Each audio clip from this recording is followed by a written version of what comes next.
rola a tela por alguns segundos e de repente aparece um filme com Nicole Kidman olhando para você com aquele olhar, o olhar de quem sabe de algo que você ainda não sabe. O título é simples. Haaland, nenhum subtítulo dramático, nenhuma tagline grandiosa, apenas o nome de uma cidade pequena no Michigan que você provavelmente nunca visitou e que, depois desse filme, vai ficar na sua cabeça por um bom tempo. Haaland. Estreou no dia 27 de março de 2025 no Amazon Prime Video, depois de passar pelo S2 Musicians.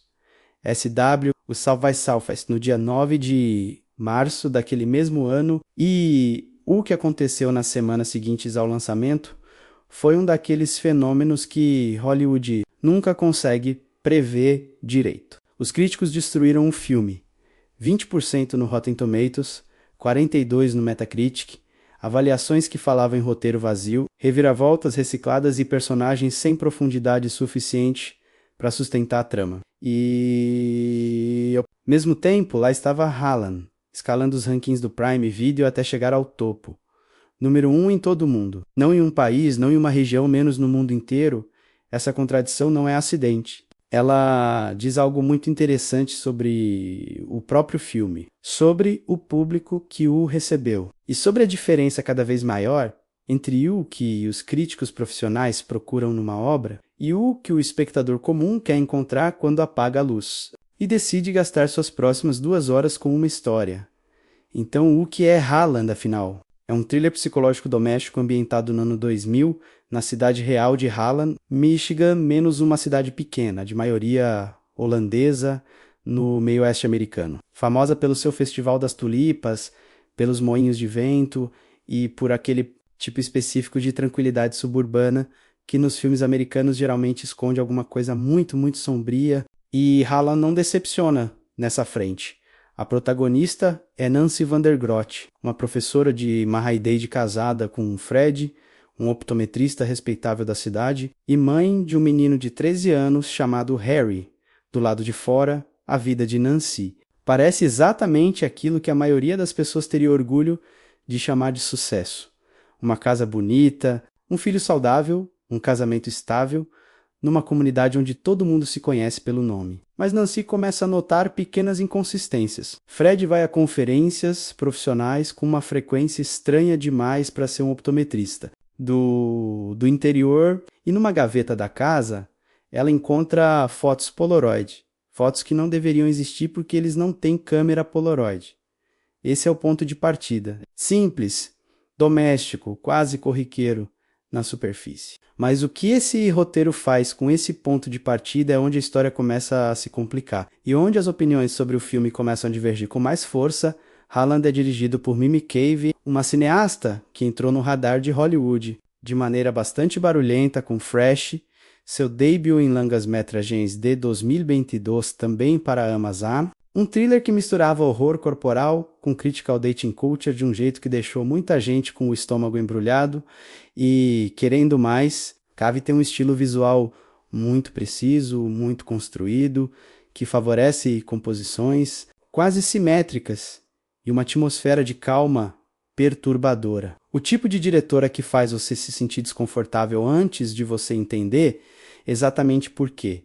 O roteiro é de Andrew Sodrowski, e essa é uma das partes mais fascinantes da história, de Haaland, porque esse script não é novo. Ele apareceu no Blacklist em 2013, aquela lista anual dos roteiros mais aclamados de Hollywood, que ainda não tinham sido filmados. O Blacklist ele é uma espécie de termômetro do que os profissionais da indústria consideram mais promissor, e em 2013 o script de Sodrowski estava no topo da lista. Durante anos, o projeto existiu, morreu, ressuscitou. E morreu de novo antes de finalmente chegar às telas como Haaland em 2025. Mas essa é uma história para daqui a pouco.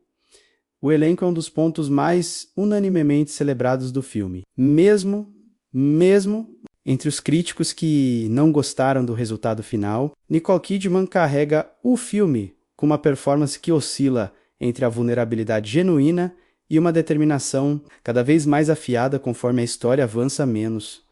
É um trabalho preciso, físico, com um senso de humor negro que poucos comentaram, mas que está presente em cada cena. Matthew Macfadyen, que o mundo inteiro conheceu como Tom Wambsgans em Succession, entrega Fred com uma performance de contenção total, o tipo de personagem que é assustador exatamente por não parecer assustador. E Gael Garcia Bernal traz para Dave Delgado um calor humano que funciona como o contrapeso perfeito para a frieza crescente da trama. Jude Hill, o menino irlandês que ficou famoso com Belfast de Kenneth Branagh em 2021. Vive Harry com aquela naturalidade específica que os atores mirins ou têm ou não têm menos, e ele tem de sobra.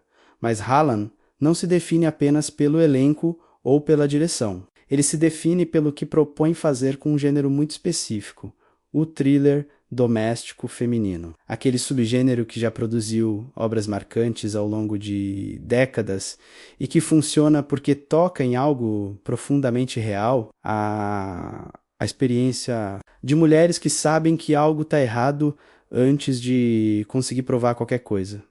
Mulheres que não são acreditadas, que são vistas como histéricas, paranoides, instáveis, que precisam construir toda uma cadeia de evidências para justificar aquilo que seus instintos já disseram desde o começo. É aqui que Hallan divide o público de maneira quase perfeita. Tem o grupo que acha que o filme não faz nada de novo. Com essa fórmula, que os personagens são superficiais, que as reviravoltas chegam cedo demais e que a resolução final parece vir de outro filme. Menos mais quase cômico do que tenso. E tem o grupo que viu exatamente isso como algo intencional. Um thriller com consciência da sua própria artificialidade, que usa isso para criar algo mais parecido com um conto moral do que com um suspense tradicional. Como se Cave estivesse contando uma fábula sombria com um sorriso no canto da boca. Mimi Cave falou sobre isso em entrevistas de maneira bastante direta. Ela queria que Hallan se sentisse perturbador e divertido ao mesmo tempo. Ela queria que você quisesse rir e não soubesse se devia. Essa dualidade de tom é uma das apostas mais arriscadas do filme. E é também o ponto onde críticos e público mais se distanciaram nas suas reações.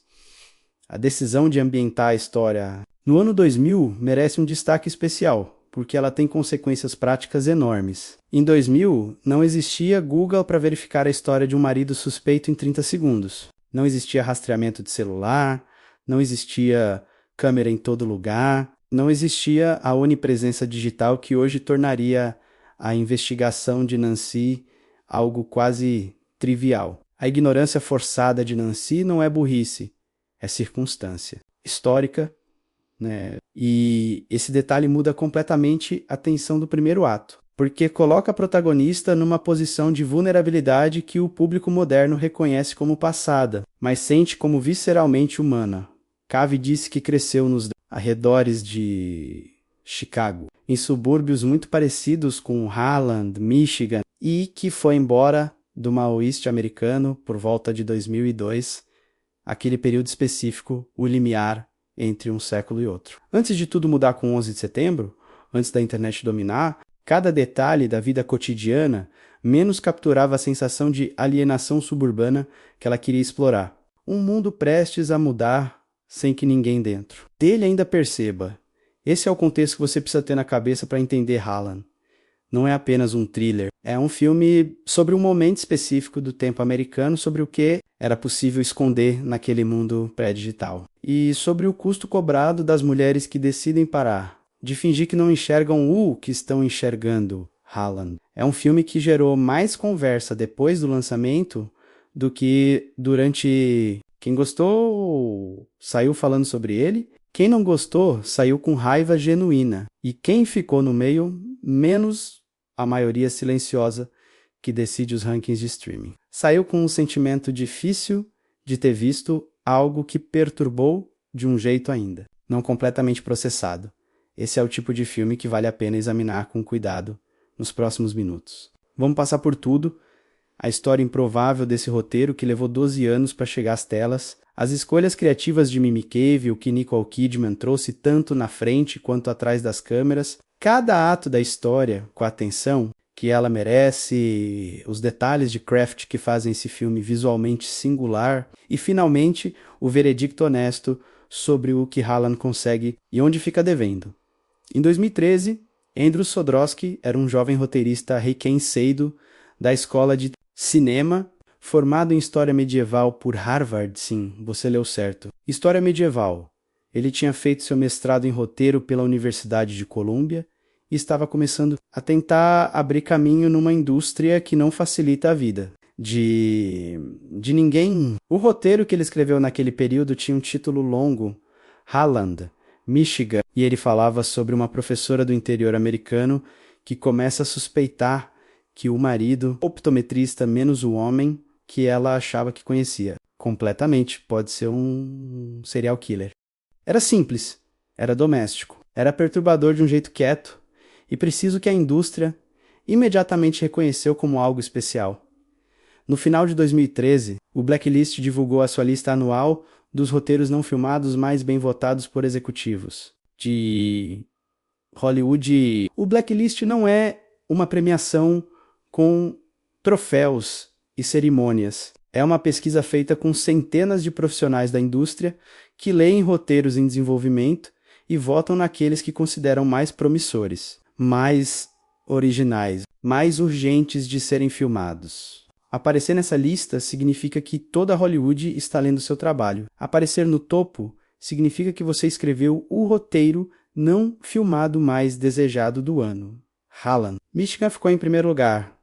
Jodorowsky explicou em 2025, durante um evento especial no Triplex Cinema em Great Barrington, onde o roteiro foi exibido com ele presente para responder perguntas. Que o script passou anos circulando entre roteiristas, produtores e diretores, dessa forma que os bastidores de Hollywood funcionam menos um arquivo, sendo passado de mão em mão, lido, admirado, votado, mas não filmado. Porque tá no Blacklist não garante nada. Garante atenção, garante leituras, garante que os agentes começam a ligar, mas não garante que o filme seja feito e, de fato, o que aconteceu nos meses seguintes ao topo do Blacklist foi aquela combinação de entusiasmo e paralisia que Hollywood faz muito bem. Quem entrou primeiro no projeto foi Errol Morris.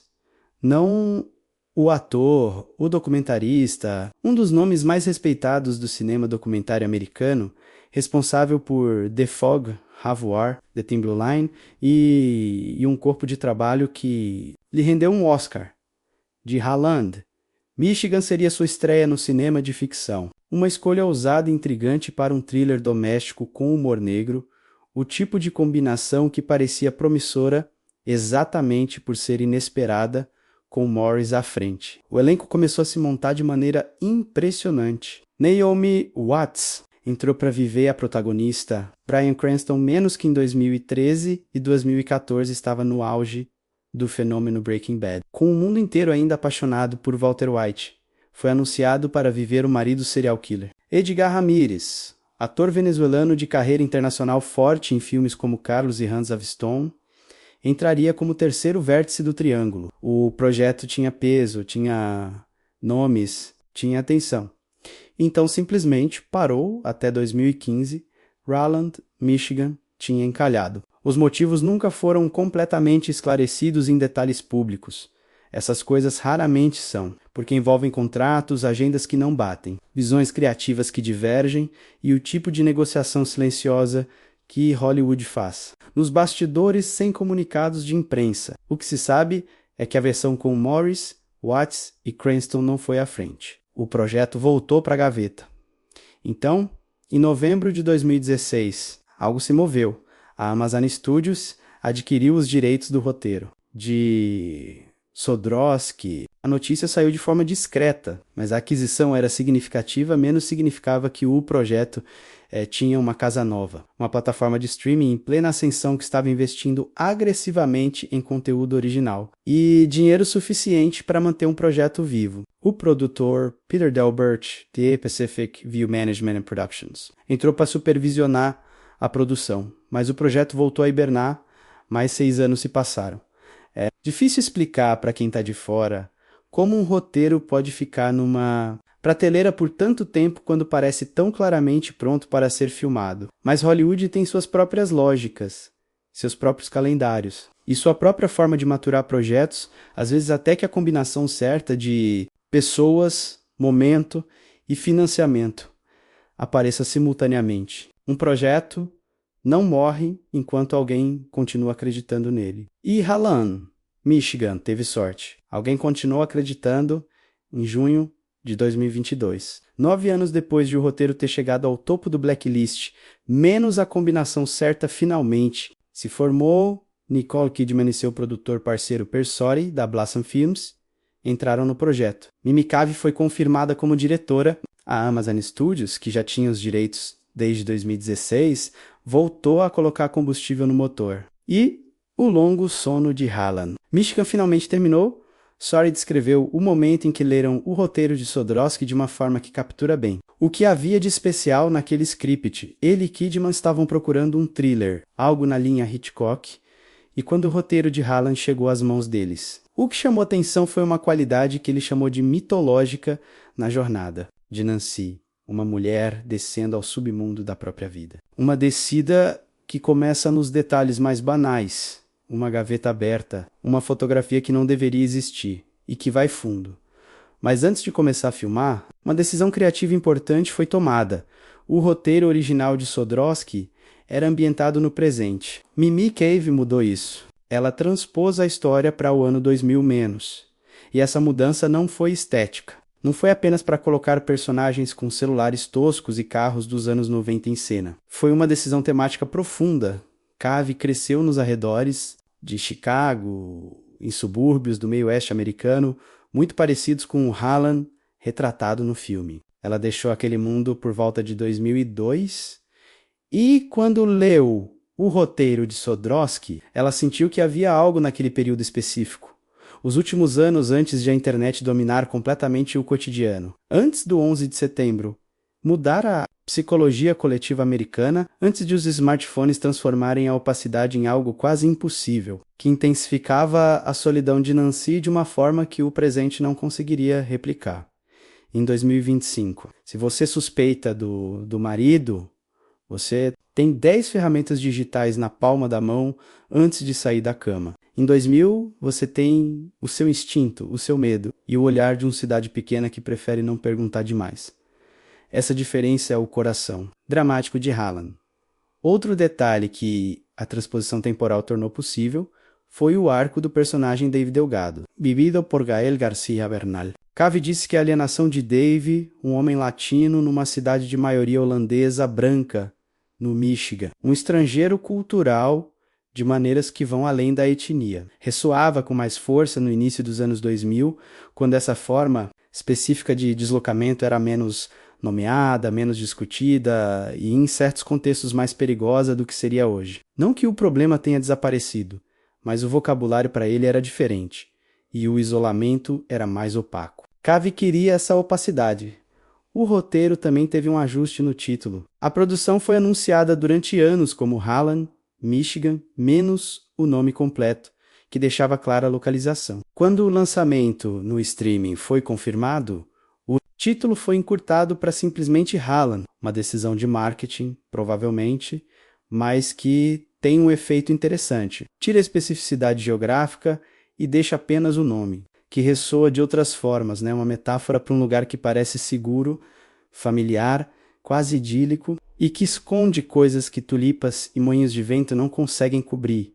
O roteiro de Jodorowsky também sofreu algumas alterações ao longo desse processo todo. O próprio autor admitiu que a versão filmada tem diferenças em relação ao script original de 2013, especialmente no tom menos Cave, empurrou em direção a algo mais escuro e ao mesmo tempo mais irônico do que o roteiro. Original, talvez imaginasse a colaboração entre roteirista e diretora foi, segundo os dois, bastante aberta, com Jodorowsky mantendo envolvimento no processo criativo, mesmo não sendo o responsável pelas mudanças de direção.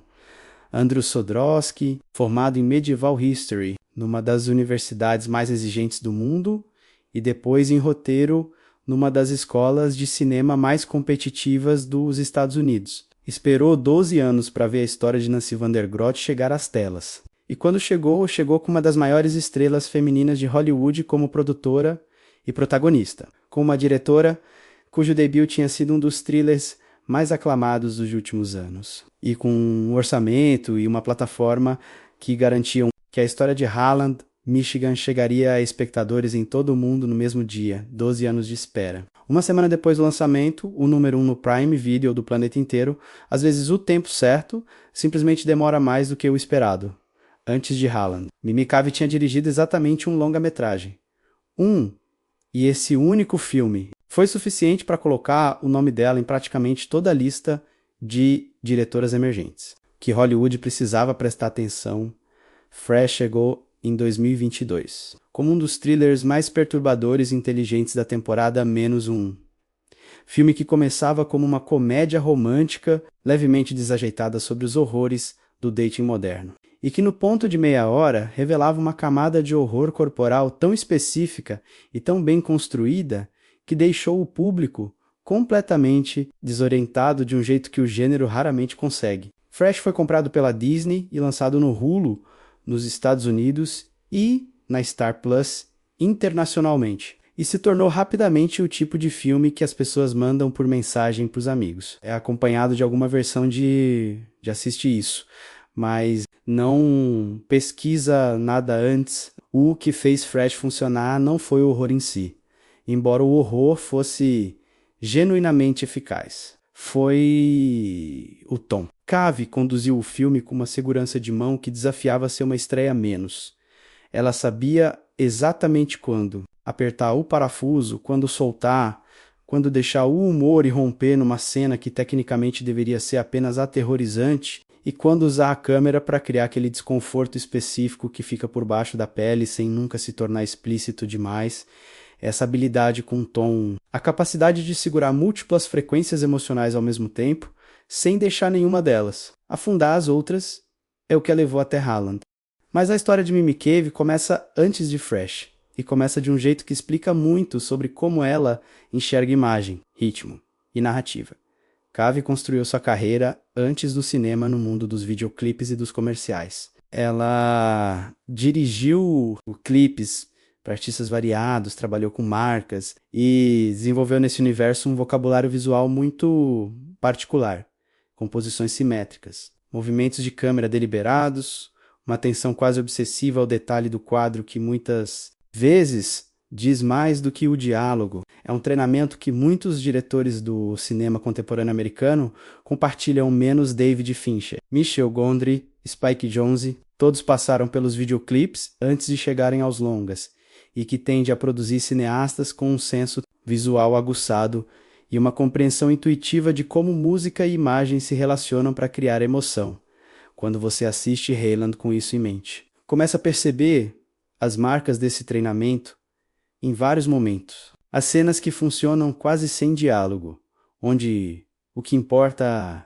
o enquadramento, o silêncio e a distância entre os corpos dentro do plano, há uma forma de usar o espaço doméstico menos a cozinha, o jardim, o corredor da casa de Nancy, que transforma ambientes familiares em algo levemente alienígena, sem nenhum truque de câmera.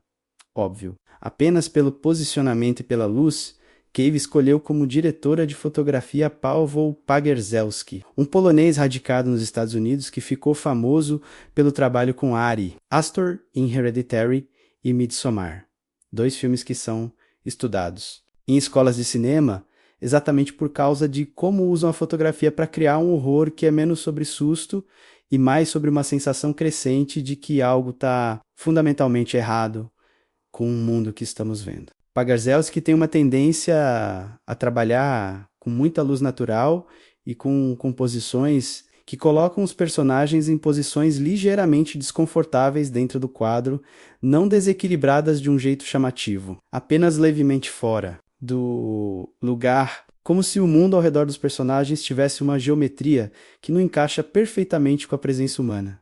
Para Haaland, essa linguagem visual fazia sentido imediato. A cidade de Haaland, Michigan, é objetivamente bonita, menos tulipas, arquitetura bem cuidada, o tipo de estética suburbana americana, que parece saída de um catálogo. E Pagierzelski fotografa isso com honestidade, sem ironia fácil, sem forçar. A imagem em direção ao sinistro, de maneira óbvia. A ameaça não vem da fotografia dizendo isso é perigoso, vem da fotografia dizendo isso é perfeito demais, e deixando o espectador chegar Sozinho a conclusão que perfeição dessa ordem geralmente cobre alguma coisa.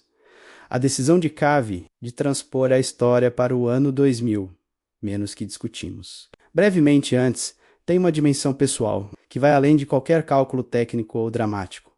Ela cresceu nos subúrbios de Chicago, a versão exata de vida americana que Harlan, Michigan representa menos a comunidade organizada, os festivais cívicos, as casas bem pintadas, os vizinhos que se conhecem de nome, mas guardam distâncias cuidadosamente determinadas, foi o mundo em que ela cresceu, não Harlan, Michigan, especificamente, mas algo funcionalmente idêntico. Ela saiu daquele mundo por volta de 2002, que é praticamente o momento em que a história do filme termina, né? Então, quando leu o roteiro de Jodorowsky, Cave não estava apenas lendo um thriller doméstico, estava relendo um período específico da sua própria formação, um tempo e um lugar que ela conhecia de dentro para fora, que entendia com a intimidade de quem viveu nele, não com a distância de quem apenas pesquisou.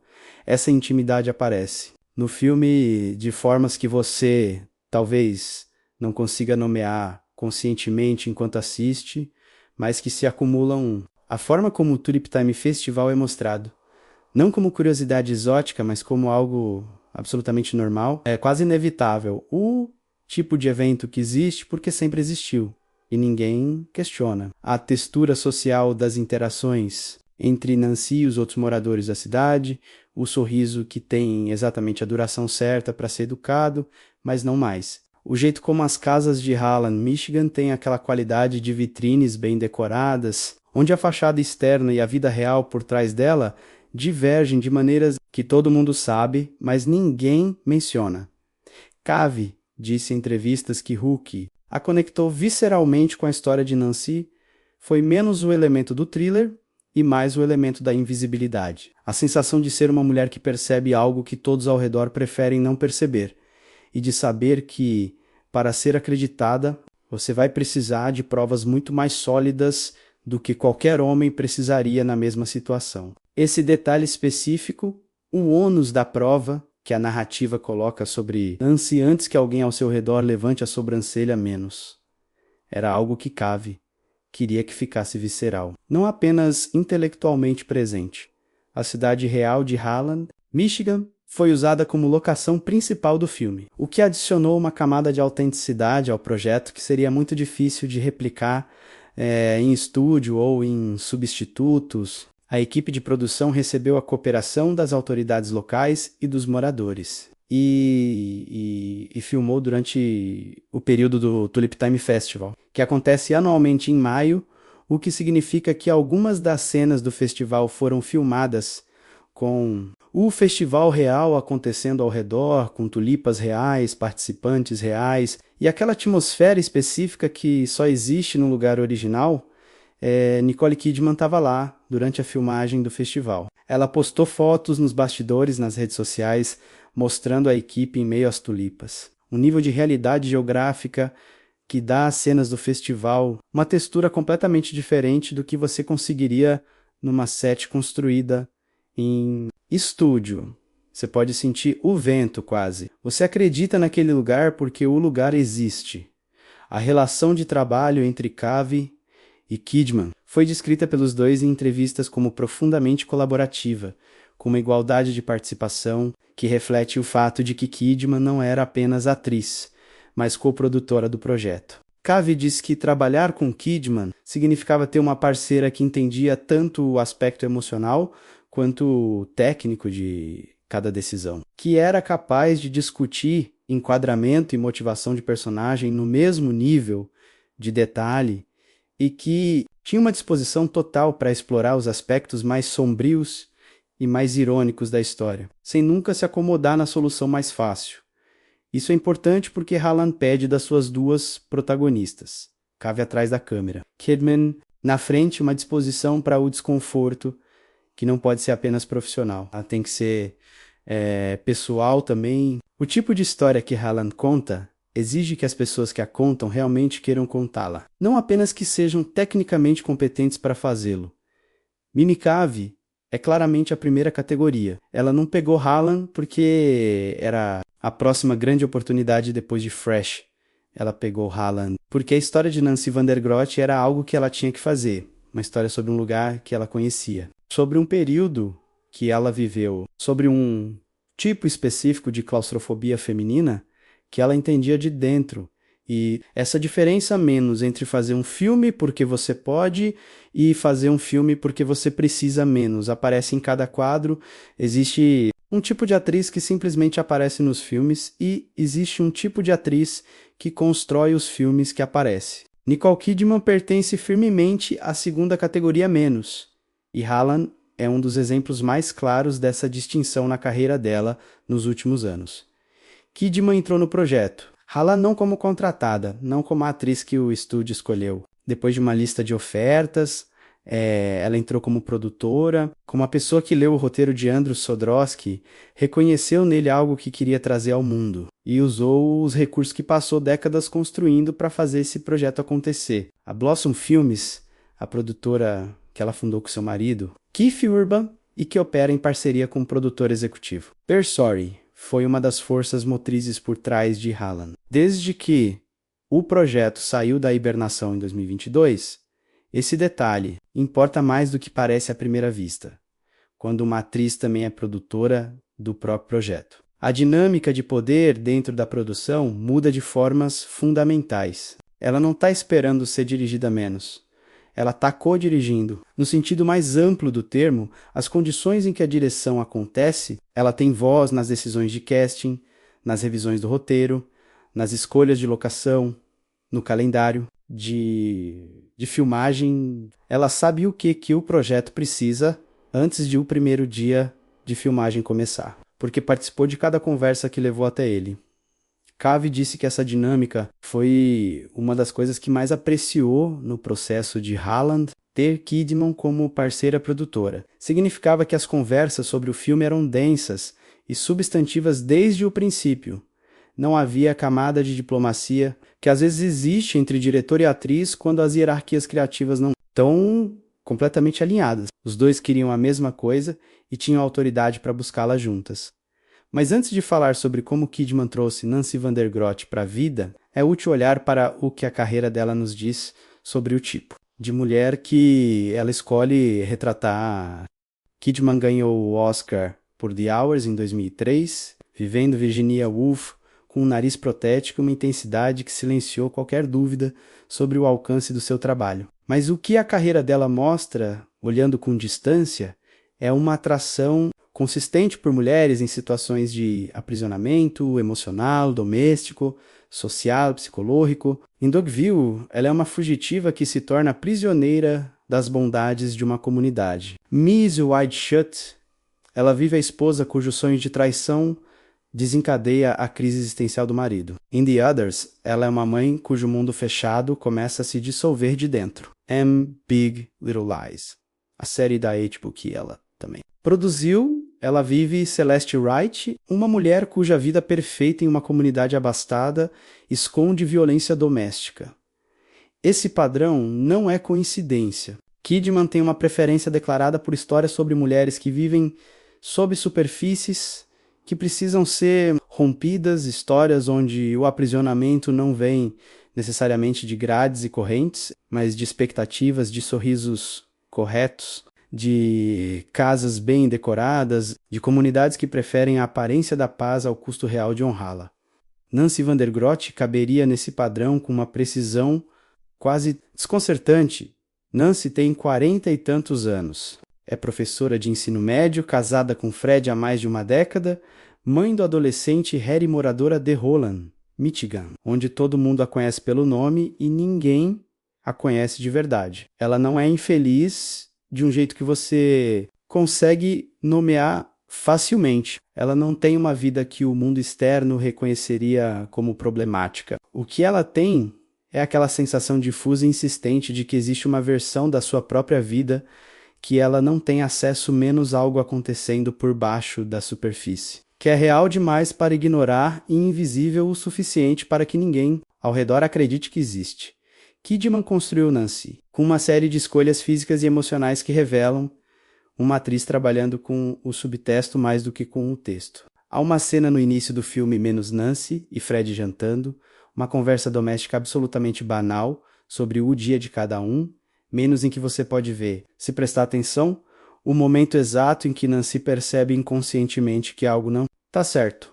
Kidman não explica isso. Não há mudança dramática na expressão, não há música sublinhando um momento, não há um olhar para a câmera, é uma fração de segundo de atenção reorganizada, menos o tipo de coisa que você sente mais do que vê, e que estabelece o estado interno de Nancy, de uma forma que toda a exposição verbal do mundo não conseguiria replicar essa habilidade. Especifica menos habitar o subtexto com o corpo antes de o texto precisar verbalizar qualquer coisa. É uma das marcas mais características do trabalho de Kidman nos seus melhores momentos. E Hallan exige isso constantemente, porque a maior parte do primeiro ato é sobre Nancy funcionando normalmente por fora, enquanto algo profundamente anormal começa a se organizar por dentro. Há também um elemento de humor negro na performance que muitas críticas deixaram de mencionar e que é fundamental para o tom do filme. Cavey e Kidman discutiram muito, segundo ambas, a questão de como Nancy deveria reagir às revelações progressivas sobre Fred, e chegaram à conclusão de que a reação mais honesta, a mais verdadeira psicologicamente, mistura horror com uma ironia quase involuntária. O tipo de reação que acontece quando a realidade se torna absurda demais para ser processada apenas com gravidade.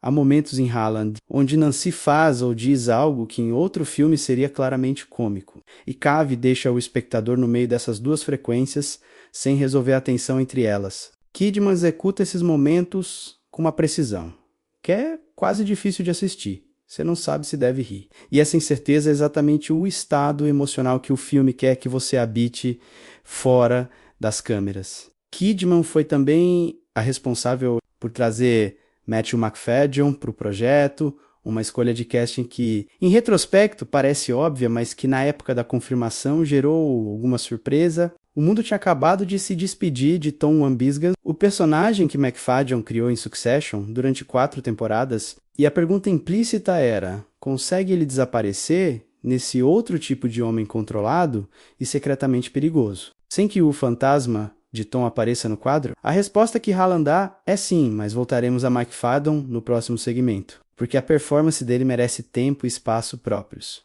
O que importa entender sobre o papel de Kidman como produtora é que ela também foi responsável pela escolha de Gael Garcia Bernal como Dave Delgado. Bernal é um ator que opera numa frequência emocional muito específica, menos há uma abertura no trabalho dele. Uma qualidade de presença que sugere disponibilidade para o outro, que faz seus personagens parecerem genuinamente interessados nas pessoas ao redor deles de um jeito que muitos atores simplesmente não conseguem transmitir de maneira crível. Isso era essencial para Dave porque a função do personagem na história é ser o oposto de Fred, não o oposto num sentido simplório. De mocinho versus vilão, mas o oposto como frequência humana. Enquanto Fred é fechamento e opacidade, Dave é abertura e presença. Kidman e Bernal têm uma química de tela que o filme usa com inteligência, não uma química romântica óbvia e imediata, mas o tipo de atração que começa como alívio. Nancy encontra em Dave alguém que a escuta de verdade, que não redireciona a conversa para as próprias preocupações, que não pede que ela minimize o que está sentindo. Num filme sobre uma mulher que passou anos sendo ignorada pela comunidade ao redor, esse detalhe tem um peso emocional que vai além do enredo. Sori disse que Kidman chegou ao processo de Hallan com uma clareza incomum sobre o que o projeto precisava ser, não apenas em termos da sua própria performance, mas em termos do que o filme como um todo deveria dizer. Ela via Hallan como parte de uma conversa mais ampla sobre mulheres que precisam provar o óbvio para serem levadas a sério, sobre o custo psicológico dessa prova e sobre o que acontece quando uma mulher decide parar de pedir permissão para confiar no próprio julgamento. Isso não é subtexto, é o texto central do filme. E foi Nicole Kidman quem garantiu que essa leitura estivesse presente em cada nível da produção, do casting ao roteiro final. Da escolha da diretora à decisão de filmar na cidade real, das tulipas que aparecem em cada cena externa ao sorriso específico que Fred tem quando acredita que está completamente no controle. Ela não apenas viveu Nancy van der Grot, ela construiu o mundo, em que Nancy existe.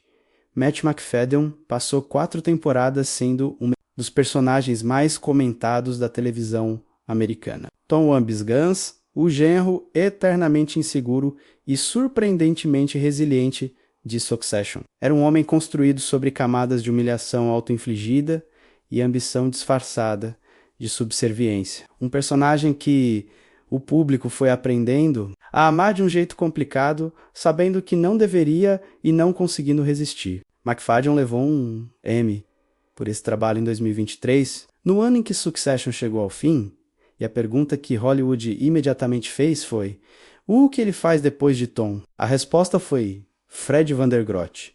E a escolha é mais inteligente do que parece. À primeira vista, porque Fred e Tom Ambisgans compartilham uma superfície importante, os dois são homens que usam uma fachada de normalidade, até de certa afabilidade gentil, para esconder o que está acontecendo por baixo. A diferença é que Tom era profundamente humano por baixo da fachada menos fraco. Sim, oportunista.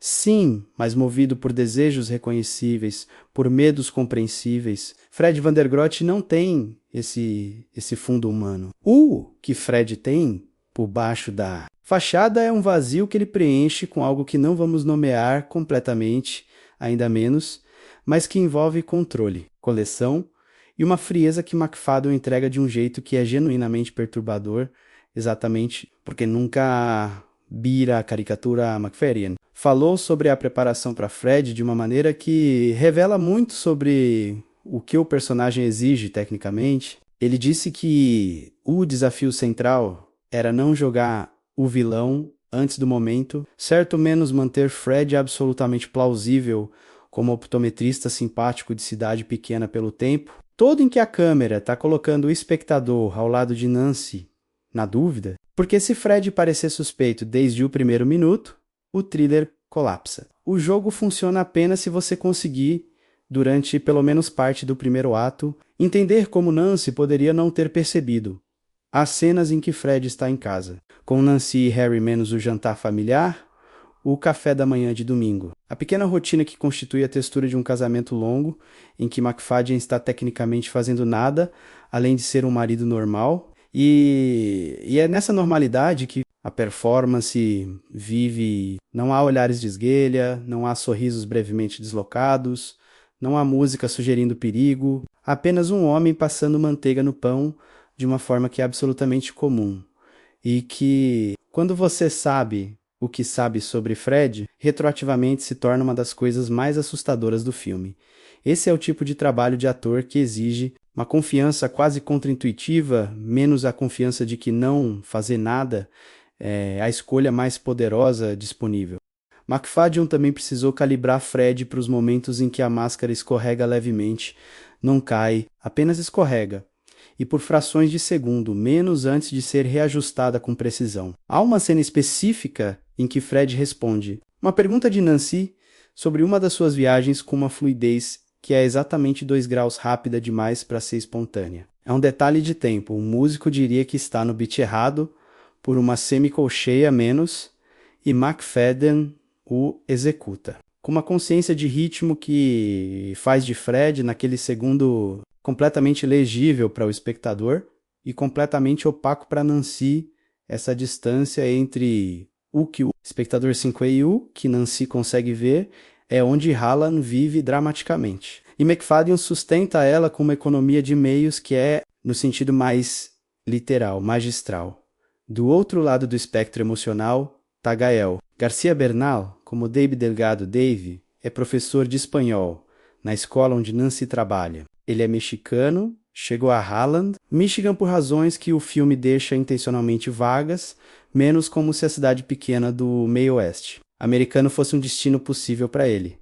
Mas também um levemente improvável, o tipo de escolha, que a vida às vezes impõe sem o dramaturgo precisar explicar. Ele é divorciado, tem uma filha de quem cuida com um afeto tranquilo de alguém que encontrou no amor paterno, algo que os seus outros relacionamentos não conseguiram dar. Bernal traz para Dave uma leveza que é ao mesmo tempo o maior alívio do filme e a sua maior fonte de tensão emocional. Porque você sente praticamente desde o primeiro encontro entre Nancy e Dave que algo poderia existir entre os dois. Não necessariamente um caso, não necessariamente uma traição no sentido vulgar, mas uma conexão de frequência. O tipo de reconhecimento entre duas pessoas que se entendem de um jeito que o casamento dilonga. Duração às vezes desgasta. Cave foi cuidadosa em não deixar esse elemento virar o centro do filme. Haaland não é uma história sobre traição, é uma história sobre sobrevivência. Dave não é um príncipe de resgate, não é a solução para os problemas de Nancy, não é o homem bom que aparece para compensar o homem ruim. Ele é um aliado, um ser humano que a escuta de verdade num momento em que ser escutado é revolucionário, e Bernal entende isso na performance. Ele mantém Dave generoso e presente, sem deixar o personagem virar idealizado, sem deixar a história escorregar para um romance de fuga. Há momentos de humor entre Nancy e Dave, menos conversas levemente desajeitadas. A estranheza inicial de contar para um colega de trabalho que você suspeita que seu marido pode ser um assassino serial, que Bernal joga com um timing cômico que descomprime o filme exatamente quando a pressão começa a ficar densa demais. Esse timing não é leveza irresponsável. É o tipo de humor que pessoas reais usam quando confrontam situações que a linguagem séria não consegue processar. O humor como mecanismo de sobrevivência, como prova de que você ainda está inteiro o suficiente para rir. Jude Hill como Harry van der Grot merece um parágrafo próprio porque a função do personagem é mais complexa do que parece de início. Harry tem 13 anos. Está naquele período específico da adolescência onde o mundo começa a revelar as suas contradições e onde a relação com os pais ela ser renegociada. Ele ama o pai com a naturalidade de quem nunca teve razão para questionar o amor. E essa naturalidade é o detalhe mais perturbador que o personagem traz para a história. Porque a questão que Harry coloca, sem jamais formulá-la explicitamente, é o que você faz com amor que sente por alguém quando descobre que essa pessoa é monstruosa. Esse amor simplesmente desaparece. Deveria. Hill, que tinha 10 ou 11 anos quando Belfast lançou, e que aqui está num papel muito diferente. Carrega Harry com uma autenticidade de presença que não depende de grandes momentos dramáticos. Ele existe dentro da família Van der Grot de um jeito que parece real, um menino que está apenas vivendo a vida que tem, que não sabe o que não sabe, e que esse não saber é simultaneamente a sua inocência e a sua vulnerabilidade. Rachel Sennett aparece em papel de apoio como uma jovem colega de Nancy e traz para suas cenas uma energia de geração diferente. Ela representa o tipo de perspectiva mais direta e menos condicionada pelo constrangimento social que as personagens. Mais velhas, elas carregam... As cenas entre Sennett e Kidman têm uma dinâmica de gerações que o filme usa de forma econômica, mas eficaz menos um espelho entre como a Nancy. Mais jovem talvez fosse e como ela se tornou o que é o elenco de suporte completo de Haaland. Os moradores de Halland, Michigan, os colegas de escola, os vizinhos, foi em grande parte composto por atores locais e não profissionais. Uma escolha que Cave fez conscientemente para dar à comunidade retratada uma textura que os atores de Hollywood contratados para papéis menores raramente conseguem transmitir. O resultado é que Halland, Michigan no filme parece uma cidade real habitada por pessoas reais, não um set, não uma reconstrução, mas um lugar com história acumulada e com o tipo de familiaridade que só existe quando as pessoas ao fundo da cena reconhecem genuinamente o espaço onde estão. Esse conjunto, Kidman no centro, McFadden na sombra, Bernal como luz, Hill como inocência, Sennett como voz mais livre, e toda uma cidade real ao redor de todos eles, menos cria o tecido humano que faz Halland funcionar nos seus melhores momentos.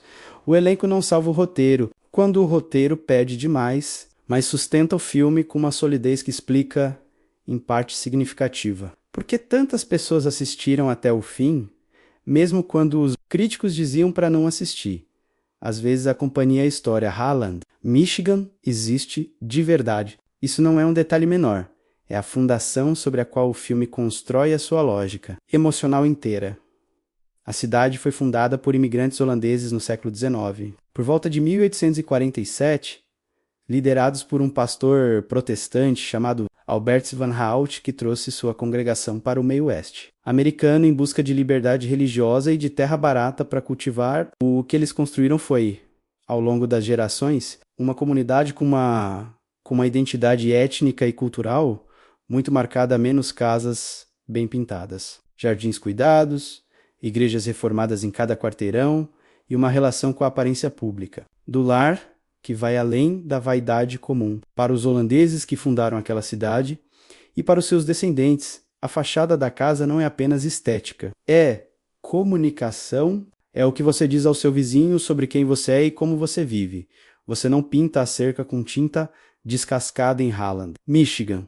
E, uma vez por ano, em maio, quando a primavera chega ao Michigan, com aquela intensidade específica que só o meio oeste americano conhece. Fria pela manhã, quente ao meio-dia. Com aquele céu azul que parece maior do que deveria, menos a cidade inteira explode em tulipas. 6 milhões de tulipas, segundo os números oficiais do evento. O Tulip Time Festival existe desde 1929 e é um dos maiores festivais florais dos Estados Unidos, menos atrai centenas de milhares de visitantes todo ano. Tem danças holandesas em trajes tradicionais nas ruas, apresentações de bandas, concursos e aquela atmosfera específica de orgulho cívico que cidades pequenas sabem cultivar com uma dedicação que as grandes cidades raramente conseguem. Mimi Cave filmou nesse festival, com tulipas reais, com moradores reais. E a decisão de usar o festival como pano de fundo recorrente da história não é decorativa menos, é estrutural, porque o Tulip Time Festival é, no contexto de Halland, a expressão máxima do que a cidade quer mostrar ao mundo. É o momento em que a fachada é levada ao extremo absoluto de perfeição. 6 milhões de flores, trajes tradicionais, crianças limpas, sorrisos largos, e é exatamente nesse contexto de perfeição máxima que as maiores revelações do filme acontecem. Cave entendeu que não há melhor lugar para revelar um monstro do que numa cena rodeada de flores. O filme começa em outubro de 1999, alguns meses antes da virada do milênio, menos aquele período específico em que a cultura americana estava obcecada com o Y2K, com a possibilidade de que os computadores pudessem falhar com a mudança de algarismo e levar a infraestrutura do mundo junto. Era um medo coletivo que parece ridículo em retrospecto, mas que naquele momento era genuinamente presente. E que criava um tipo de tensão de fundo, menos a sensação de que o mundo estava prestes a mudar de formas que ninguém controlava completamente. Nancy van der Groot não está preocupada com o Y2K. Ela está preocupada com as fotos. Polaroid, o roteiro de Sodrowski constrói o primeiro ato com uma habilidade particular que consiste em tornar a suspeita de Nancy completamente crível sem nunca produzir. Nenhuma evidência que o espectador externo julgaria como definitiva, porque esse é o ponto menos a evidência definitiva virá depois. Antes dela, existe apenas o instinto feminino de uma mulher que conhece o marido há mais de uma década e que começa a perceber, nos detalhes mais banais da vida doméstica, que alguma coisa não fecha. Fred vai a convenções de optometria, com uma frequência que parece levemente alta para um profissional de uma cidade pequena que não tem ambições de expansão acadêmica. Ele tem um escritório em casa, trancado com uma chave que Nancy não tem. Ele é gentil com ela de um jeito que tem a regularidade de um hábito bem cultivado, não a espontaneidade do afeto, mas a consistência do protocolo.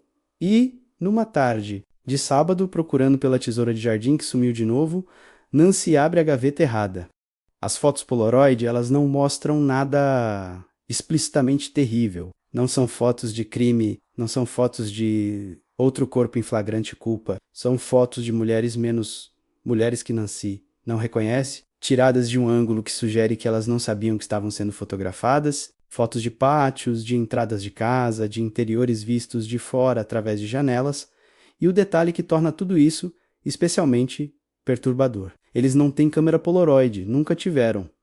Não se fecha a gaveta. O filme não faz nada dramático, Nesse momento não há música intensa, não há corte brusco, não há close no rosto dela processando o horror. Cave deixa o plano respirar com Nancy de costas para a câmera por 1 segundo, 2 segundos. E então ela simplesmente fecha a gaveta e sai do escritório.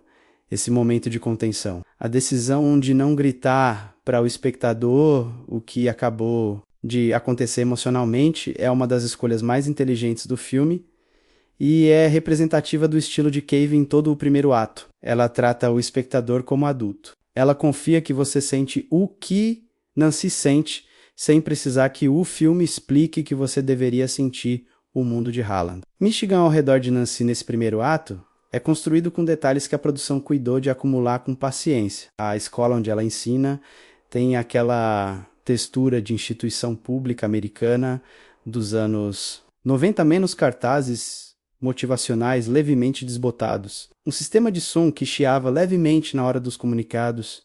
Estudantes que sabem que a professora Vandergroat é boa, mas que não precisam fazer esforço para gostar dela. Nancy é competente, é cuidadosa, é o tipo de profissional que os alunos agradecem anos depois na vida adulta, sem necessariamente terem percebido na época em casa. Ela cozinha com aquela eficiência de quem faz a mesma coisa há tantos anos que não precisa mais pensar. As refeições são boas, a casa está limpa, Harry está crescendo bem, Fred é pontual, os vizinhos a cumprimentam pelo nome na calçada. Tudo está certo. Tudo está tão certo que dói levemente olhar. Porque Kidman joga Nancy, nesse primeiro ato com uma qualidade específica de presença que você poderia descrever como ausência controlada, menos ela tá lá, tá funcional, tá presente em todos os sentidos práticos, mas há algo que não está completamente aceso. Uma reserva de energia que não está sendo usada ou que está sendo usada para manter uma superfície que exige mais esforço do que deveria.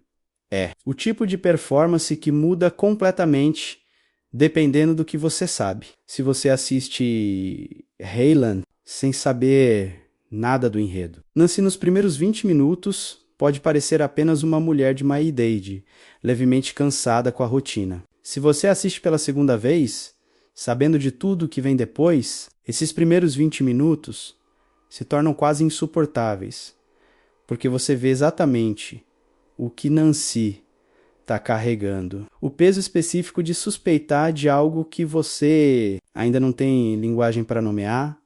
Fred chega em casa depois de uma das suas viagens e traz chocolates belgas. Harry fica feliz.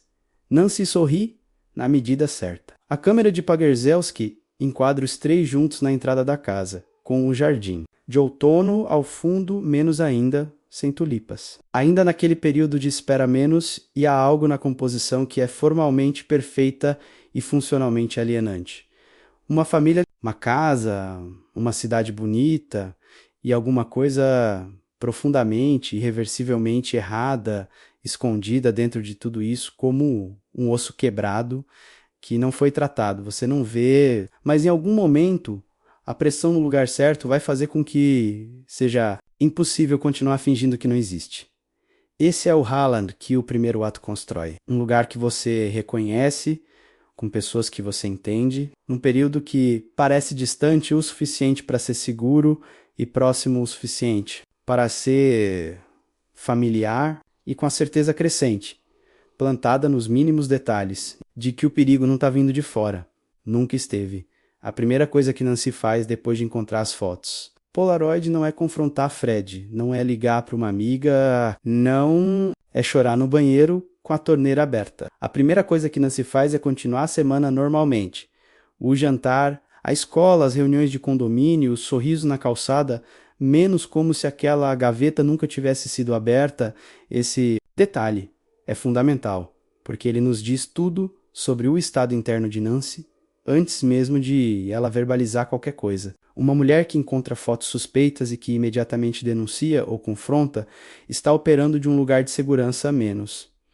Ela confia que será acreditada, que tem apoio, que o sistema ao redor dela funciona a seu favor. Uma mulher que fecha a gaveta e continua, o jantar está operando de um lugar completamente diferente. Ela sabe, de maneira visceral e pré-consciente, que para ser levada a sério vai precisar de algo muito mais sólido do que Polaroid sem contexto numa gaveta de escritório trancada.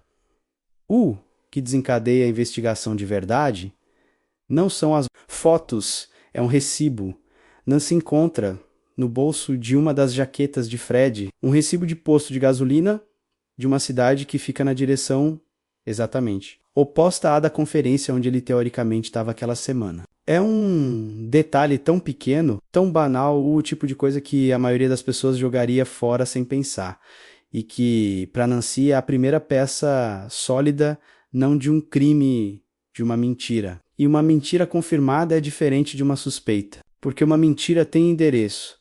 É nesse momento que ela decide falar com Dave. A escolha de Dave como confidente não é óbvia. Eles não são amigos íntimos, são colegas de escola que se cruzam nos corredores, que às vezes tomam café na sala dos professores ao mesmo tempo, que têm o tipo de relação afável e sem profundidade, que é o padrão entre adultos em ambientes de trabalho. Mas Dave tem duas qualidades que Nancy, conscientemente ou não, está procurando.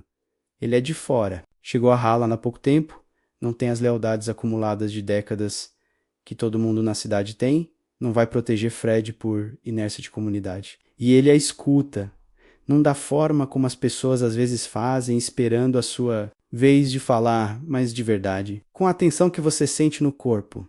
A cena em que Nancy conta para Dave sobre as suspeitas é um dos melhores momentos do filme. Não pelo que ela diz menos, ela diz muito pouco, na verdade, porque ainda tem muito pouco para dizer menos, mas pela dinâmica que Kidman e Bernal constroem em tempo real.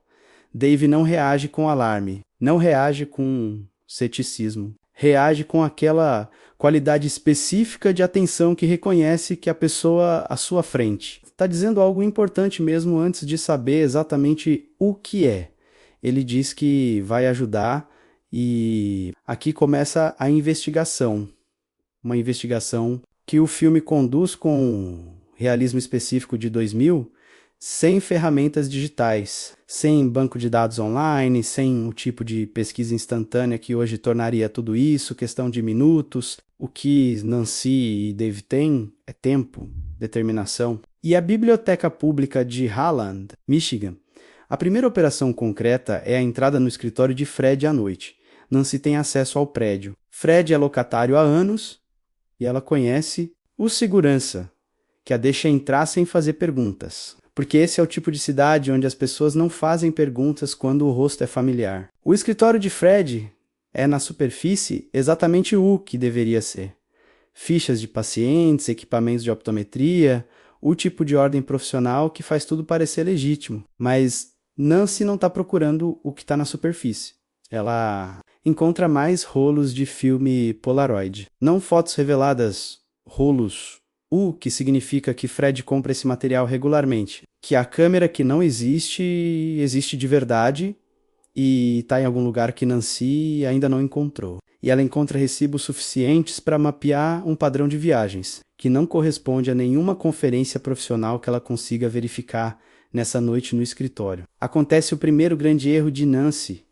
Ela derruba o porta-joias, que guardava na bolsa, e algumas peças ficam no chão do escritório de Fred. Ela pega o que consegue encontrar no escuro e vai embora, sem perceber que deixou uma pulseira para trás. Fred encontra a pulseira. A cena de confronto que se segue é um dos momentos mais tecnicamente impressionantes da performance de McFadden no filme.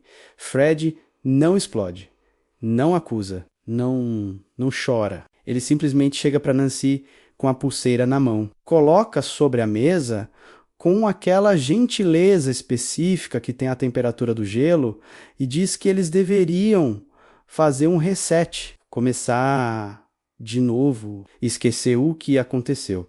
A palavra reset, ela vai voltar. Nancy sorri e diz que sim, que claro, que foi bobagem da parte dela, e fecha a gaveta mais uma vez, não porque acredita no reset, mas porque acaba de entender com clareza que Fred sabe que ela sabe e que a única segurança que ela tem agora é ele não saber o quanto ela sabe. O jogo entrou numa fase nova, A investigação se intensifica na fase seguinte, quando Fred anuncia mais uma viagem, menos desta vez, para uma cidade do interior do Michigan. Dave e Nancy o seguem no carro, mantendo distância suficiente para não serem vistos. Fred se hospeda num motel de beira de estrada, o tipo de lugar que escolhe por ser genérico e anônimo.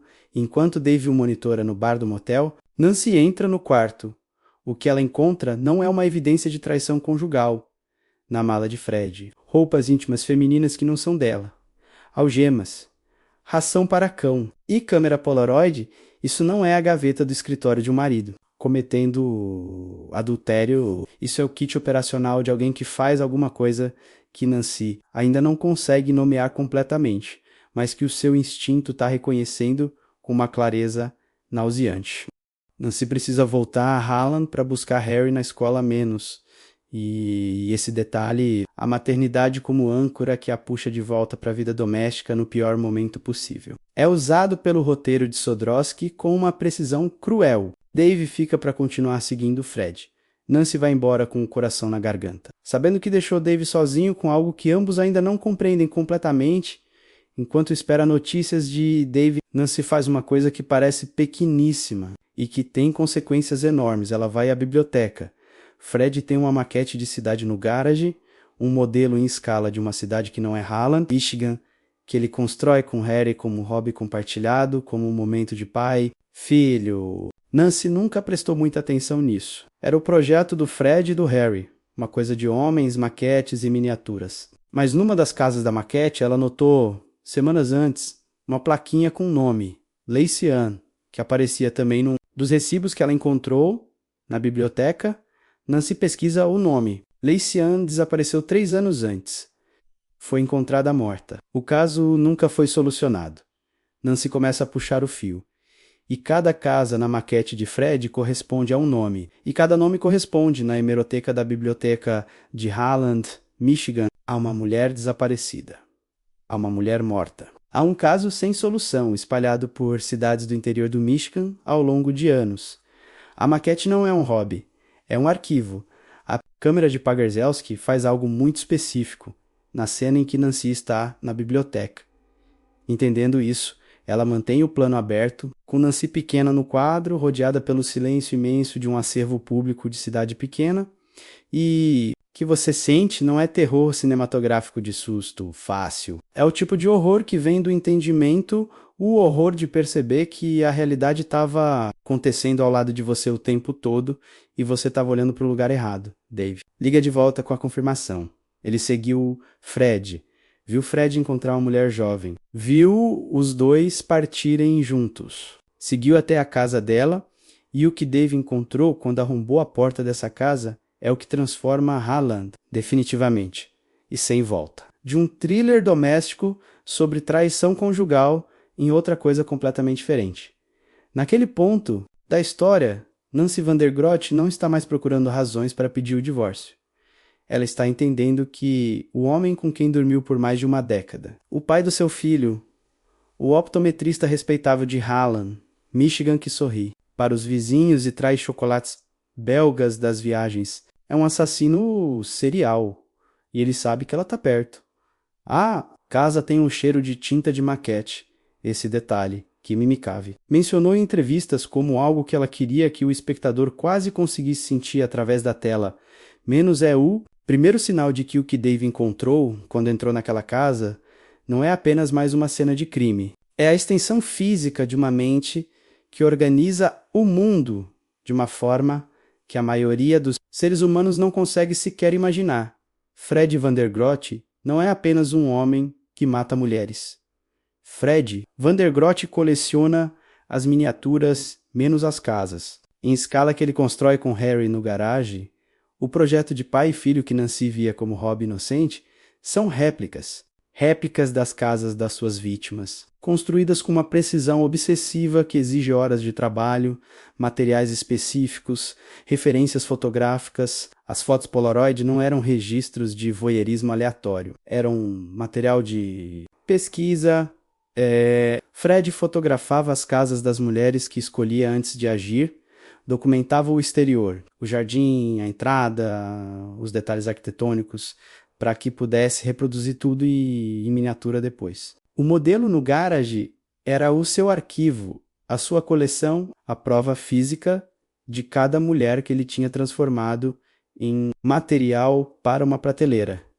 Esse elemento da história é onde Hallan se distancia mais claramente do thriller. Doméstico, convencional, e entra num território que tem mais a ver com o horror psicológico, menos a revelação, não apenas de que o marido mata, mas de como ele estrutura mentalmente o que faz. Há uma frieza arquitetônica no método de Fred que é de longe mais perturbadora do que a violência em si, porque sugere uma vida interior completamente paralela à vida exterior que Nancy conhecia, tão elaborada e tão sustentada ao longo de anos que você começa a questionar o que é real e o que era performance em cada memória que ela tem do casamento. Dave chegou àquela casa no momento em que Fred ainda estava lá. Não sabia. Entrou pelo fundo, encontrou a evidência e então ouviu Fred entrando pela porta da frente. O confronto entre Dave e Fred é a cena de ação mais brutal do filme, e é brutal de um jeito específico, que Cave calibrou com cuidado, para não transformar numa sequência de thriller de ação genérica. Não é coreografada, não tem a elegância falsa das lutas de cinema, onde os golpes chegam na ordem certa e as pessoas caem no lugar dramático correto. É o tipo de violência que parece real porque é desorganizada, porque os dois homens estão com medo, porque nenhum deles está tecnicamente preparado para aquilo.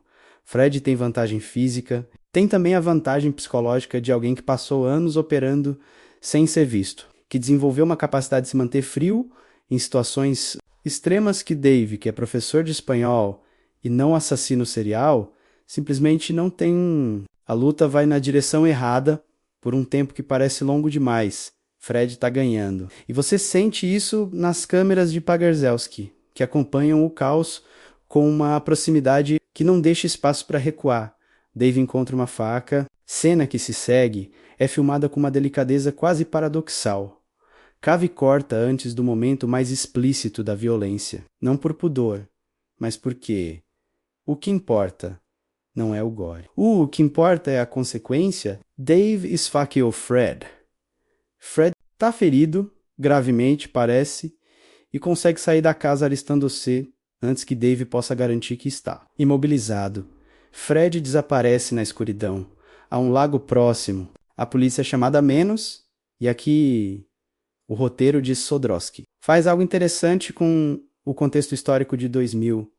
A polícia de uma cidade pequena do Michigan confrontando a possibilidade de que o optometrista local, respeitável, seja um serial killer entra em colapso cognitivo quase imediato. Não por má fé necessariamente, embora a EMF não esteja completamente ausente, mas porque o cérebro humano tem dificuldade genuína em reconciliar a imagem consolidada de um membro respeitável da comunidade com a realidade que as evidências estão indicando. O viés de confirmação é poderoso, e Fred passou anos construindo exatamente o tipo de identidade social que esse viés protege.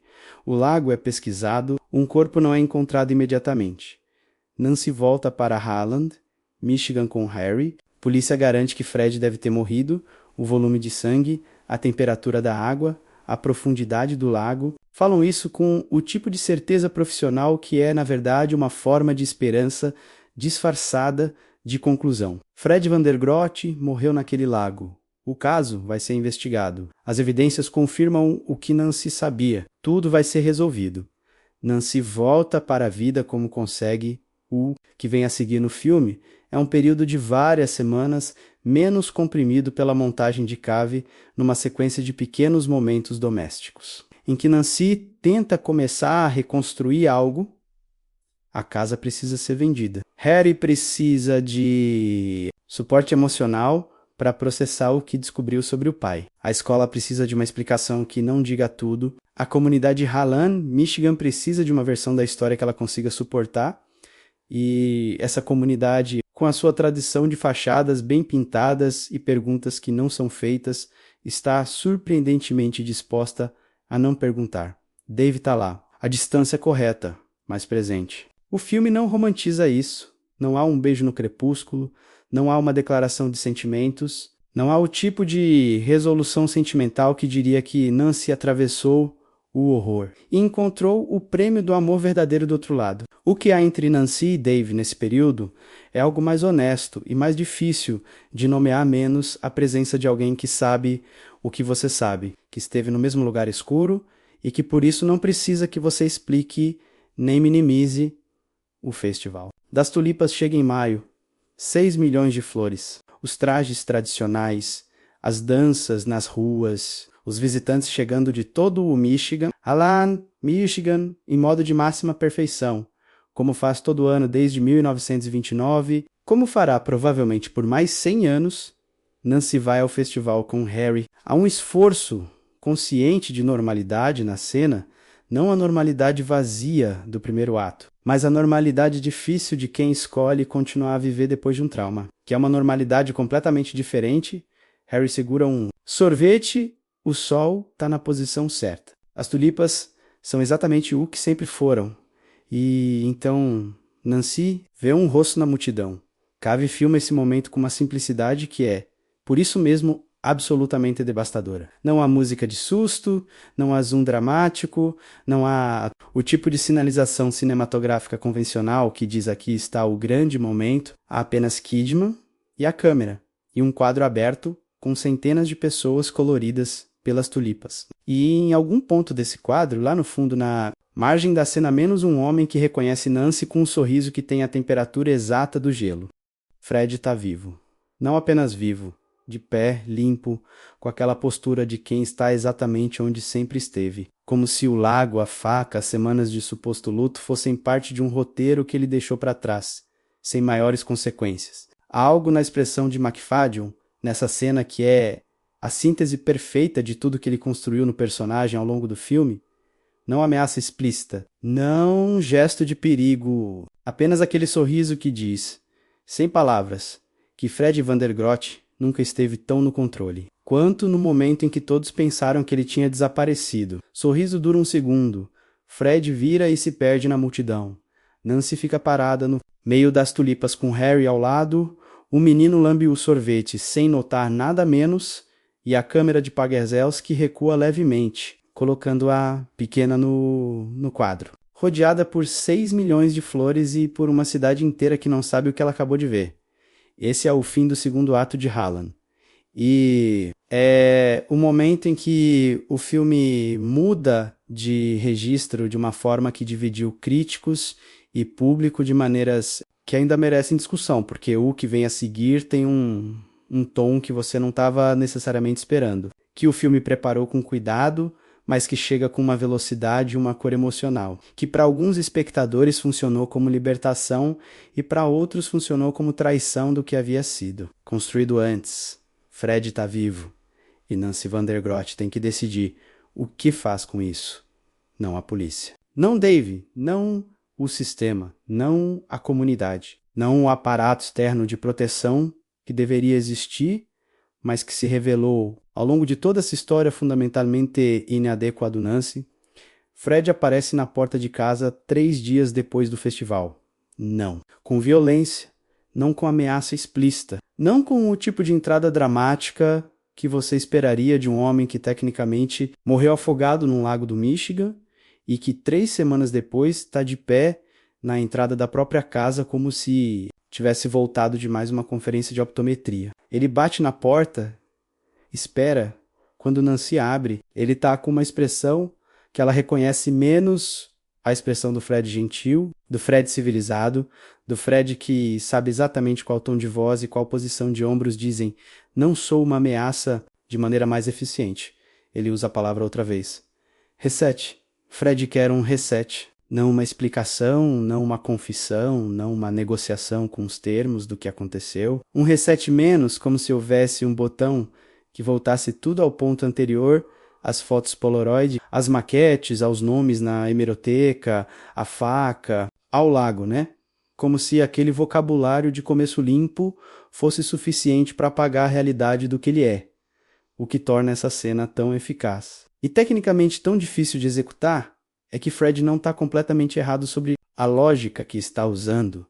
Essa lógica existe no mundo real, ela tem nome, Gaslighting é a lógica de pessoas que causaram dano sistemático e que aprenderam, ao longo de anos, que a negação calma e a linguagem de reconciliação frequentemente funcionam melhor do que qualquer admissão de culpa, porque ativa nos outros o desejo humano profundo de acreditar que as coisas podem ser resolvidas, que a ordem pode ser restaurada, que o pesadelo foi apenas um desvio temporário.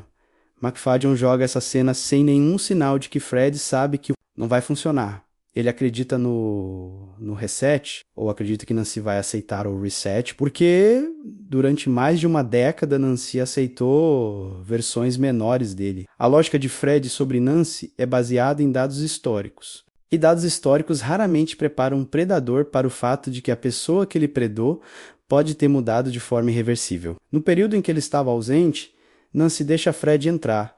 O que se segue é um dos períodos mais tensos do filme, não porque haja violência imediata, mas porque Cave constrói o espaço doméstico da casa de Nancy, que conhecemos desde o início do filme em cada detalhe, como uma armadilha que pode estar sendo armada em qualquer direção. Fred circula pelos cômodos com aquela familiaridade de quem viveu ali por anos.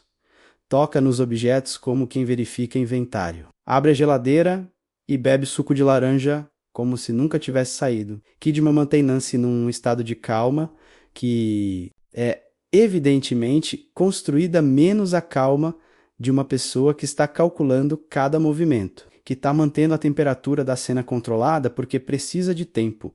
Ela liga para Dave enquanto Fred está no banheiro. Uma mensagem de texto -2000, lembre, não havia e-messagem, não havia WhatsApp. Apenas um SMS daqueles teclados que você tinha que apertar o número 3 vezes para chegar no...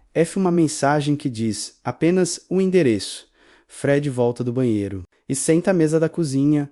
Ele começa a falar menos, com aquela fluidez específica que McFadden construiu ao longo do filme. Aquela articulação de homem que sabe como construir uma narrativa que faz sentido, mesmo quando não deveria fazer, sobre o que aconteceu, sobre as circunstâncias, sobre o quanto ele entende que Nancy ficou assustada, sobre o quanto a situação pareceu mais grave do que era. Ele não nega o que ela encontrou, ele recontextualiza. Há uma diferença crucial entre negar um fato e recontextualizar um fato, e Fred é mestre na segunda categoria.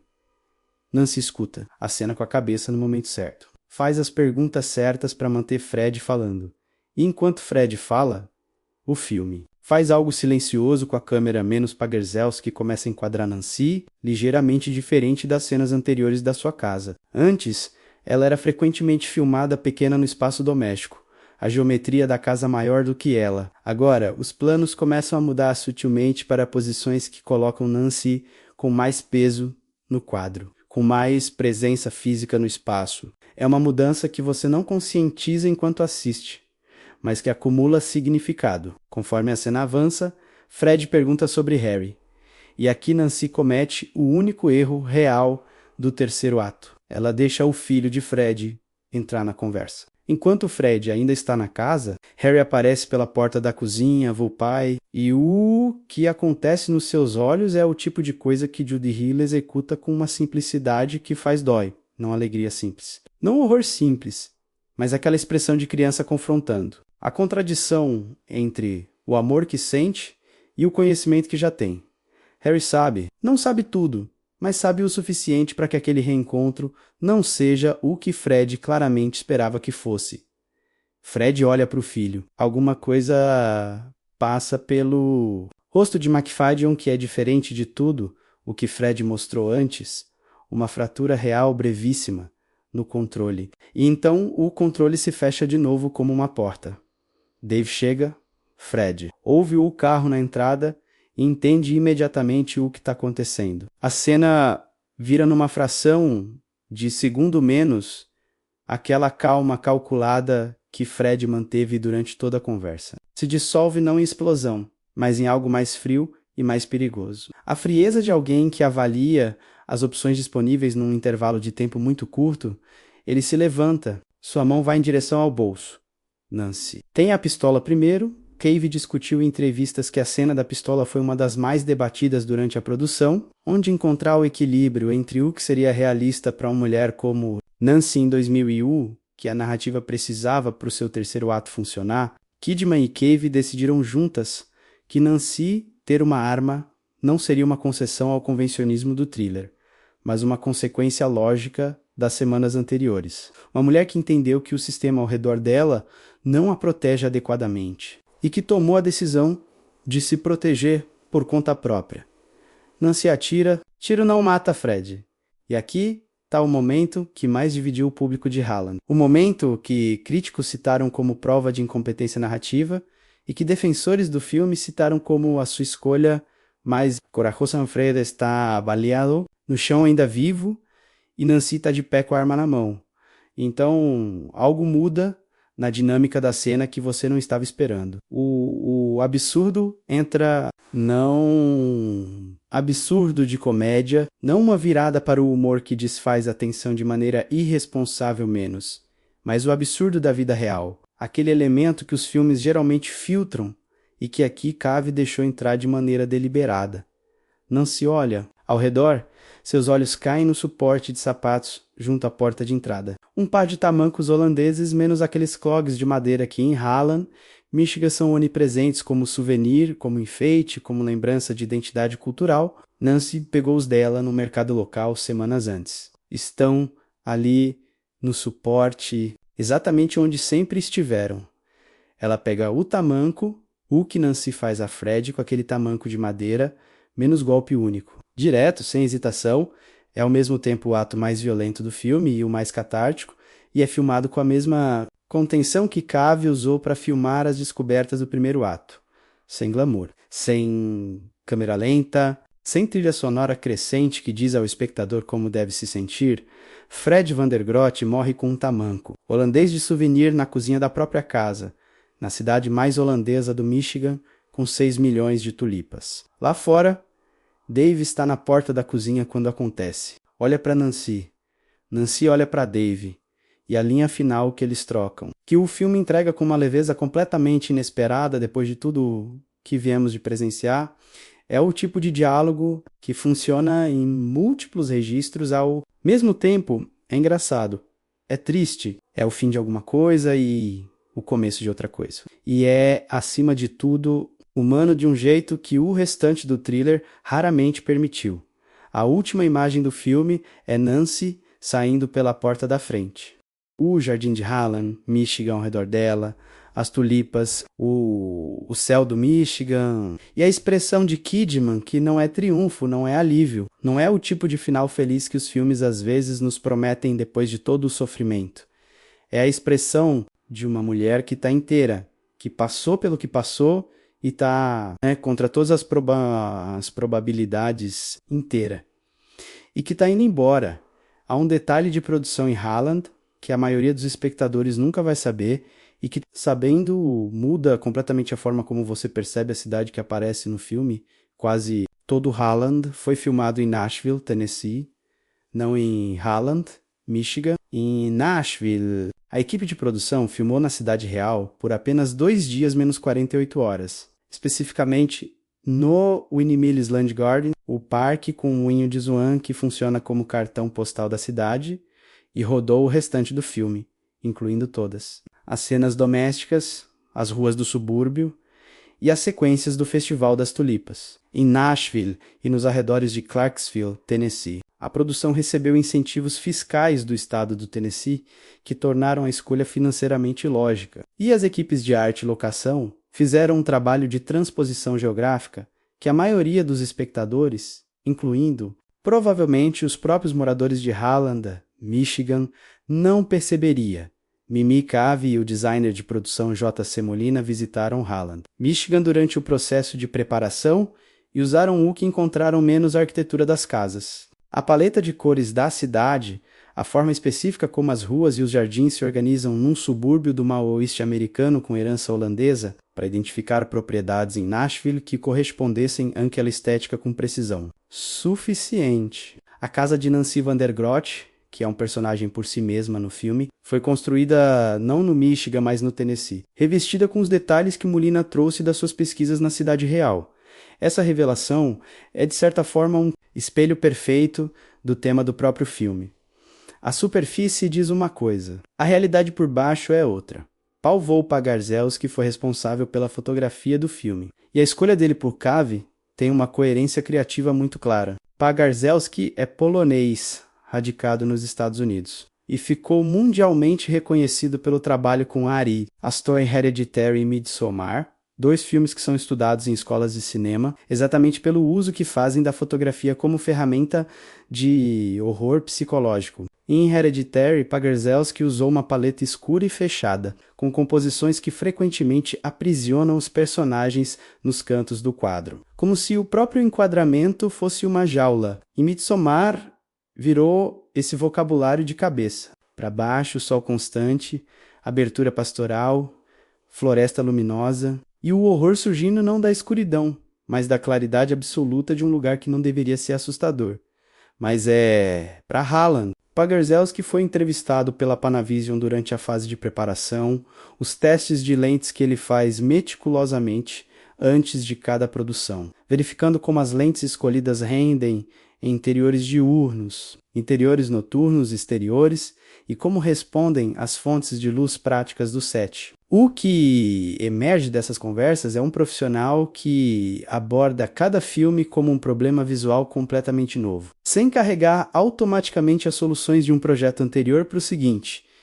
Para Halland, Pagarzewski escolheu trabalhar com uma paleta que é, no primeiro ato, deliberadamente neutra e quente menos as cores do subúrbio americano do início dos anos 2000. As madeiras escuras, os móveis de sala, os jardins com aquela saturação específica de outubro no Michigan. Não há truques que digam isso aqui. É perigoso. A câmera trata Halland, Michigan, com o mesmo respeito visual que um documentário trataria um lugar real e belo, porque é essa honestidade fotográfica que torna o que está escondido mais perturbador. Você não pode acusar a cidade de ser, obviamente, sinuosa. Ela não é genuinamente bonita.